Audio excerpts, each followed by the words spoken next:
Dostlar, bizdə belə bir söz var da, deyirlər ki, düşmən başına. Fəzail Ağmalı barəsində yazılan 2 gündür, 3 gündür yazılan şərhləri oxuyanda adamın qanı donur.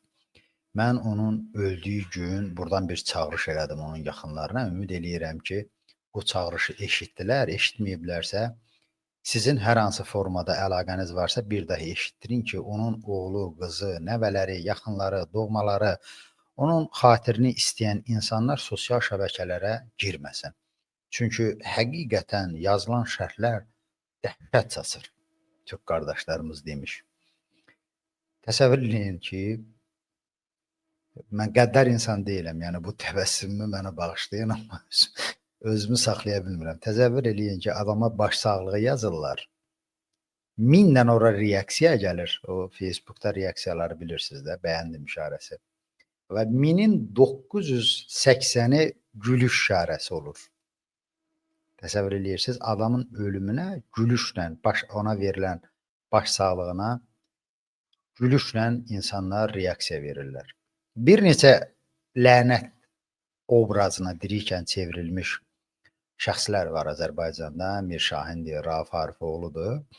Onlar da bilmirəm qəsdənmi, yoxsa bilməyərəkdənmi bu lənət kampaniyasını daha da provokasiya eləyirlər. Yəni o adamlar danışmasa, əhalinin Fəzail Ağmalının ölümünə göstərdiyi reaksiyaya, tənqidi yanaşmasalar, bəlkə də bu alov öz təbii axarı ilə get-gedə sönükləşər. Amma insanları Fəzail Ağmalı, üzr istəyirəm, Mir Şahin, Rauf Harifoğlu və o kimi şəxslər Fəzail Ağmalını tərifləməklə daha da coşdurur. Və haqlı olaraq mən baxdım ki, bir çox dostlarımız yazmışdılar ki, onlar əslində öz günlərini ağlayırlar. Fəzail Ağmalı onların vecinə deyir. Rauf Harifoğlu da, Mir Şahin də bilir ki, dərk eləyirlər. Ki, onların da haqqında insanlar eyni fikirdədirlər. Onlar da öləndə eyni sözləri eşidəcəklər. Əslində nə Rauf Harifoğlunun, nə Mir Şahinin, nə də onun kimi insanların o mənzərəni görməsi üçün ölümü gözləməyə ehtiyacları yoxdur. Hər bazar günü Azərbaycan xalqı Mir Şahini Cəlal Əliyevin ritorikası ilə yad eləyir. Rauf Harifoğlunun şəklini harda görürlər, eyni şəkildə insanlar reaksiya verir. Bu əlbəttə ki, çox dəhşətli bir mənzərədir, amma bu dəhşətin içərisində bir işıq da görmək mümkündür ki, Azərbaycan xalqı bizim bütün tənqidlərimizə, bütün mənfi qiymətləndirməyimizə baxmayaraq hələ də haqqı nahaqqa qurban vermir. Ola bilər ki, o nahaqla, o deyərkən Azərbaycan xalqını nəzərdə tuturam, nahaqla mübarizədə o qədər əzmkarlıq, cəsarət, ardıcıllıq nümayiş elətdirmir.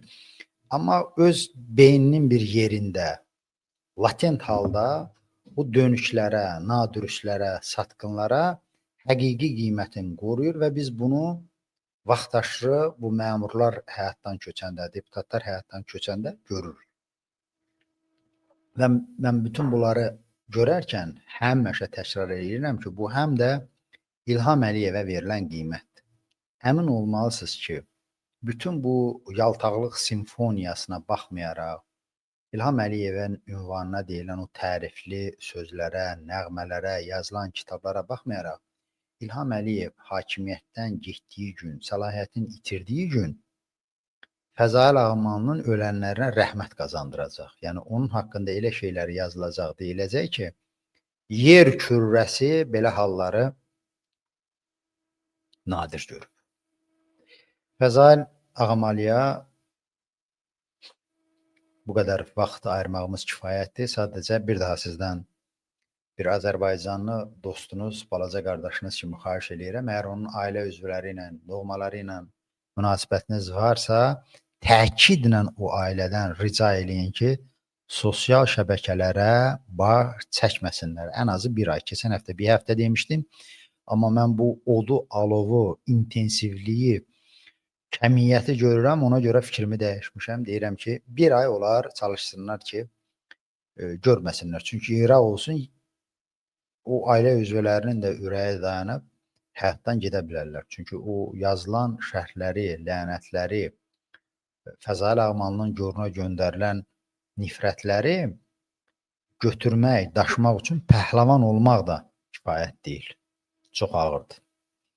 Və Fəzail mövzusunu onunla bitirirəm ki, ümid eləmək istəyirəm ki, heç olmaya bu kimi hadisələr, bu ibrətli hadisələr Azərbaycanın şər rejiminə yaltaqlıq, nökərlik etməklə xalqın mənafeyini tapdalayan adamlar üçün bir nümunə ola bilsin. Heç olmaya belə hadisələr 2-3 yaltağı gec də olsa yolundan döndərə bilsin.